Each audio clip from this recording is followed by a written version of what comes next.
Hi guys, it's Nicole Torres. Today I am going to be talking about a subsection that can be found in Wikipedia. Majority of you guys know what Wikipedia is, but for those who don't know, Wikipedia pretty much is a free encyclopedia. So what that means is anyone that has access to internet is able to edit anything that is originally posted from Wikipedia. And I'm so sorry, that's my cat in the background. But to continue with this, the subsection I'm going to be talking about today is called Wiktionary. So pretty much Wikipedia and the dictionary got together and had a baby, and thus Wiktionary was created. Wiktionary was founded on December the 12th of 2002. And all it is, it's pretty much a huge dictionary that people from across the world can add new words, can add, any meaning to a specific word. And pretty much today I'm going to talk about how to effectively use Wiktionary. So what you want to go ahead and do is you want to go ahead and pull up the Wikipedia website. You can do one of two things. You can pull up the Wikipedia website through Google. You can just type it in. Or you can actually just opt in for typing in Wiktionary altogether. But I'm going to go ahead and just do it from scratch. So I'm on the Wikipedia website. On the lower left, if you scroll down, you'll see that Wiktionary is there. You want to go ahead and click on that. Now, I do have a Wikipedia username. I have not used it, however, but if you did want to edit or add some new words to the Wiktionary, you would have to create an account to do so. Alright, so pretty much Wiktionary is a big dictionary that has a numerous amount of languages along with translations to specific words in over 172 languages. Alright, so let's go ahead and just try a little trial run. I'm going to go ahead and put hello. Once you put hello there, you can go ahead and hit search. Okay, now here it's going to give you a whole bunch of different ways to say hello. It'll give you alternative styles in the English format. It'll also give you pronunciation. So here it's kind of funny. It says audio. This is the UK version of saying hello. Hello. And then here is the pronunciation of hello in the United States. Hello. Alright, so you see the little accent is a bit different, so that's a pretty cool feature. Now, if you wanted to see more translations of this in different languages, all you have to go is scroll down. Okay, everything is going to be here. From greetings,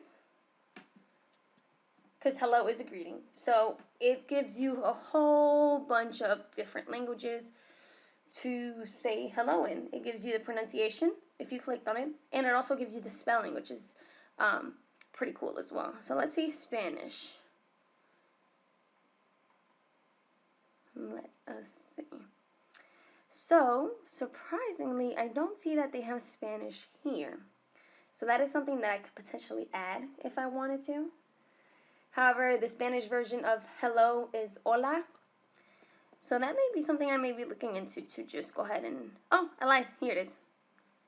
Spanish, hola. Alright. Let's go ahead and just play around with another word. Let's see what we have. So I'm going to go ahead and hit back. Let's say homework. Search that. Gives you the definition, which is a noun. Work that is to be done at home. Again, pretty self-explanatory. Okay. Translation. Again, you have a list of different languages, the way you pronounce it, the way you spell it, that you can, you can look through. So yeah. I'm Puerto Rican, so I can read the Spanish. I'm sorry, I speak Spanish. Tarea, that's homework. So if you guys are fluent in any other language, you guys can actually verify that these are correct and go from there. Alright, now I can go ahead and log in because I have an account. Now if I wanted to edit something, all I would have to do is hit edit, which is this button here. Let's see how that would work.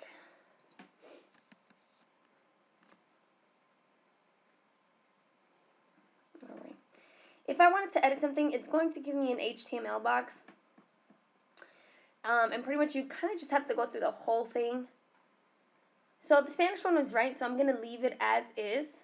Had it been wrong, I would probably change it. But again, you need to be kind of well aware of HTML codes and how everything's going to play out, because this does use an HTML format. So if you were to mess something up, you can potentially mess up the whole thing, which means someone is going to have to go back and fix it. So they may not be too happy about that. But other than that, again, Wiktionary is very self-explanatory. Number of languages that you can just go in and really see what the translation is, what the meaning is, how you can use it in a sentence.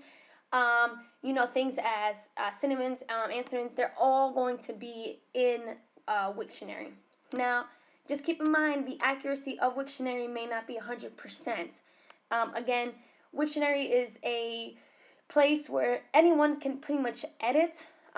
It runs off of people editing it. So, just like its sister project, Wikipedia, it is run by the Wikimedia Foundation. So pretty much it is written collaboratively by volunteers. So again, credibility-wise, you may want to double-check your sources, because Wikipedia or Wiktionary may not be 100% accurate.